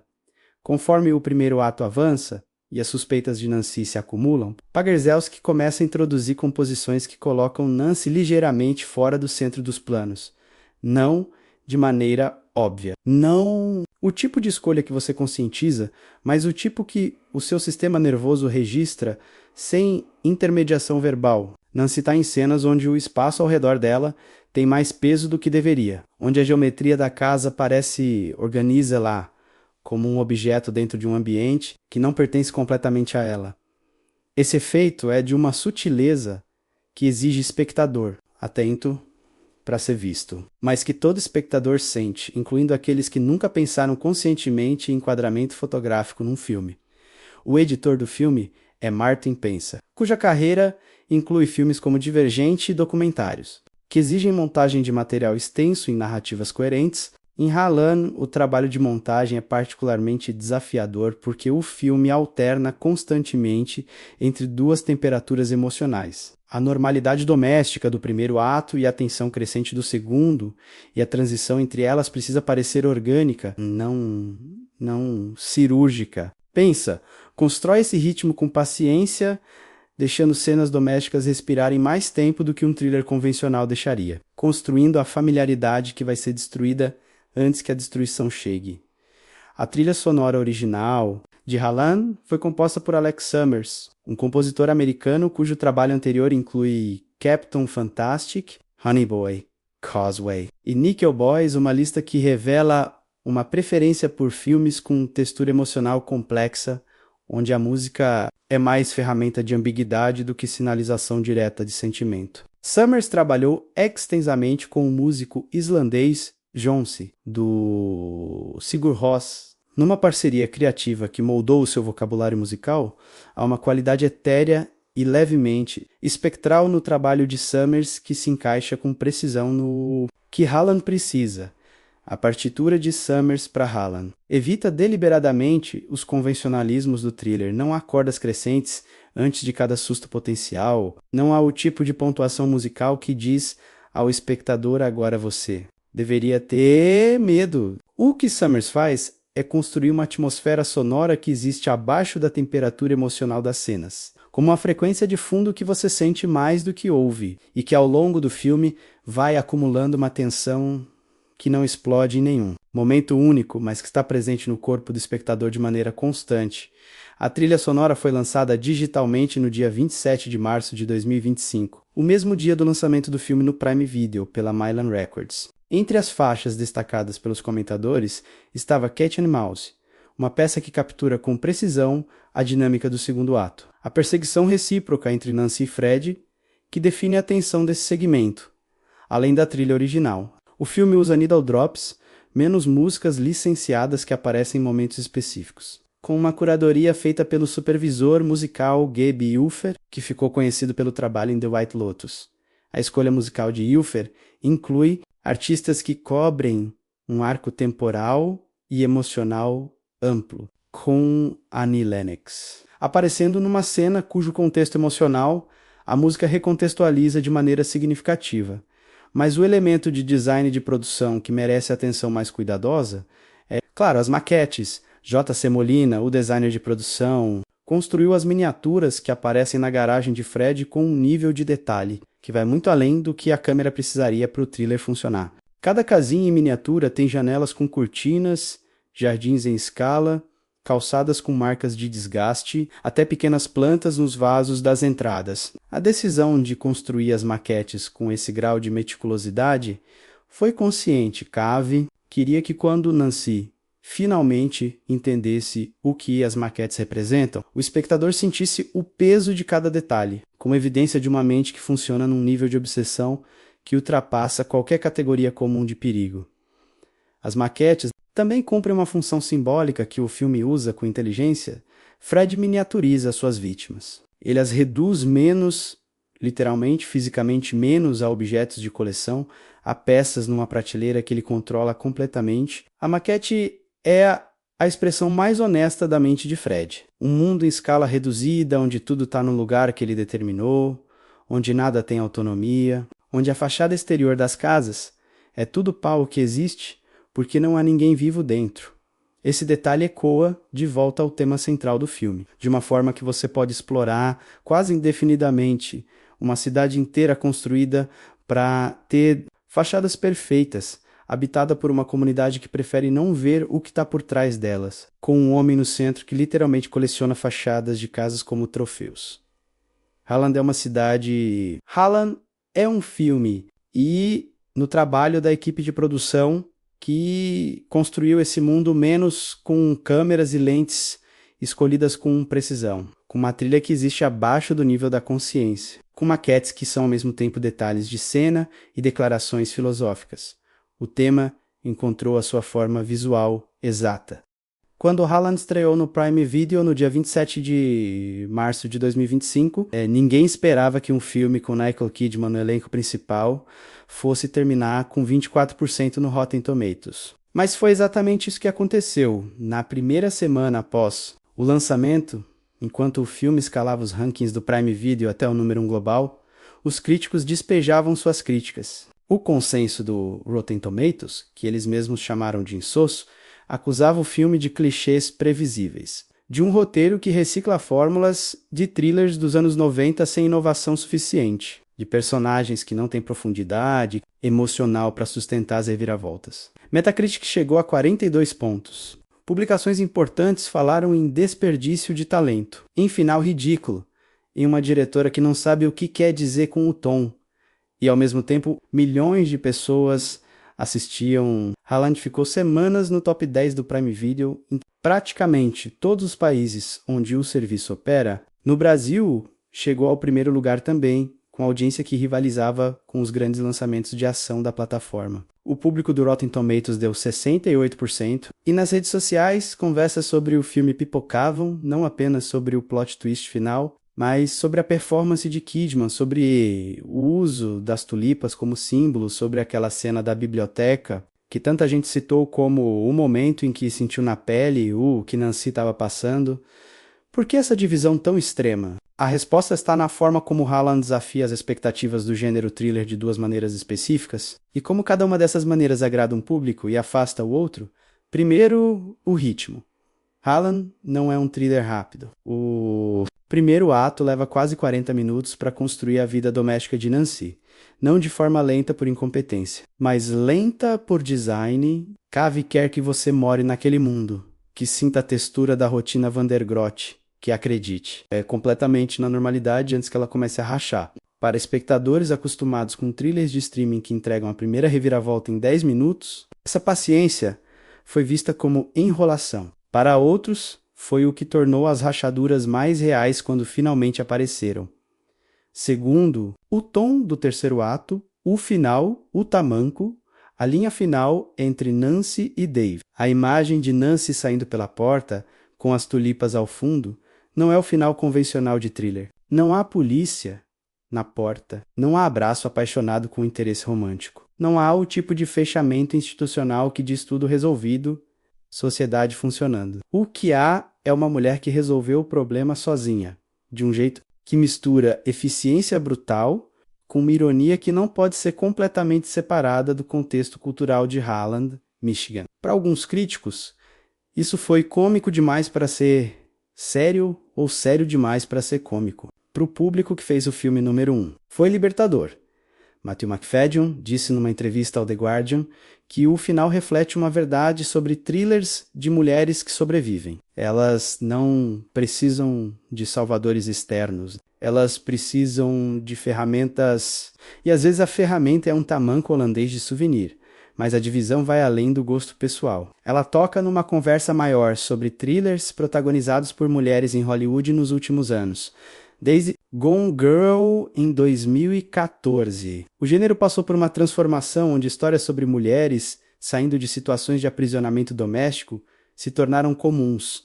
The Girl on the Train, A Simple Favor, Searching, The Woman in the Window e tantos outros. Muitos desses filmes tiveram sucesso comercial, mas recepção crítica mista pelo mesmo motivo que Harlan teve. Eles desafiam a convenção ao misturar o doméstico com o absurdo, o horror com o humor, a sobrevivência com a ironia. Críticos frequentemente esperam que thrillers femininos sejam sérios, trágicos, com um comentário social explícito. Quando o filme entrega algo mais leve no final, não menos profundo, mas mais leve menos, a reação é de traição.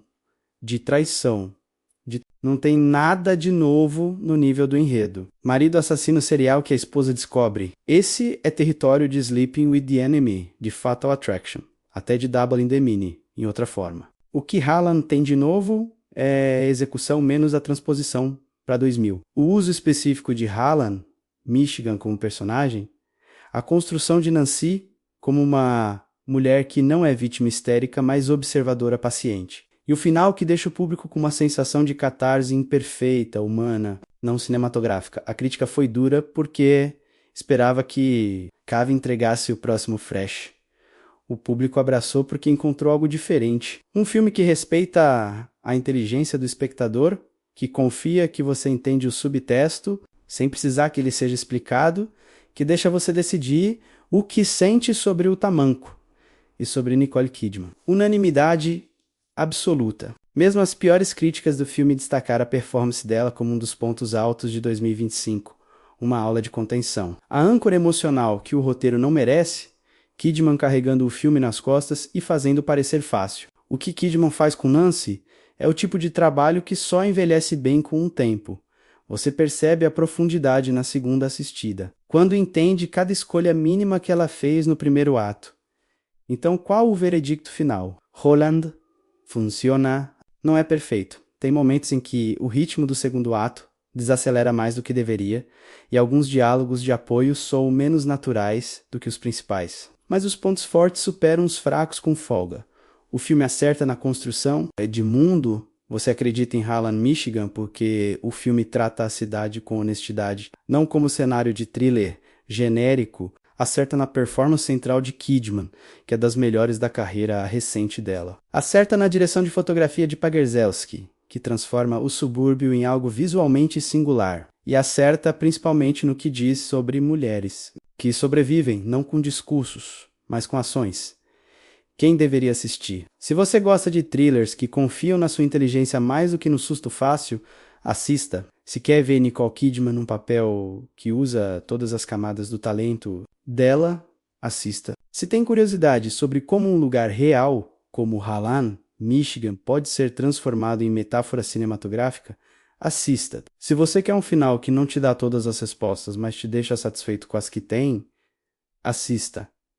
Quem não deveria assistir? Se você precisa que todo thriller tenha 3 atos perfeitamente balanceados e um vilão com motivação explicada em flashback, talvez pule. Se acha que todo filme com mulheres no centro tem que ser um tratado feminista explícito, talvez não. Seja para você.